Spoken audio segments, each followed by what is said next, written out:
সিম দয়া para ফাইনে আজকা ইয়া তপনজল ML আইয়া ইয়া মহমায়া বাদ আইয়া মহমায়ালে বাড়ি আনছে ইয়া তপনজল আইয়া তালা ভাঙাইছে ভাঙাইয়ার পরেতে মহামায়ারে ঘরত ঢুকাইয়া দোকানে তার দোকান দে তো দোকানে সব জিনিস হালাইয়া তালে নিজে নিজে হালাইয়া ইয়া দেখাইতেছে এখন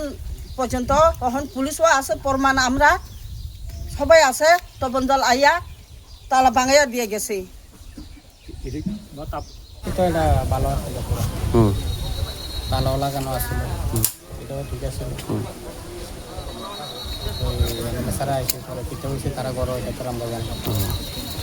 সকালে তপনজল হোসেন এমএলএ আছে মহামায়ারে লই আইছি সাত সকালবেলা তো আয়া সেরা তাই নিজের দোকান থেকে সবগুলো জিনিসগুলো সারখার করে সেরা আমরা মথার নামে বদনাম করতেছে সেই জন্য আমরা এখানে সবাই উপস্থিত হয়েছি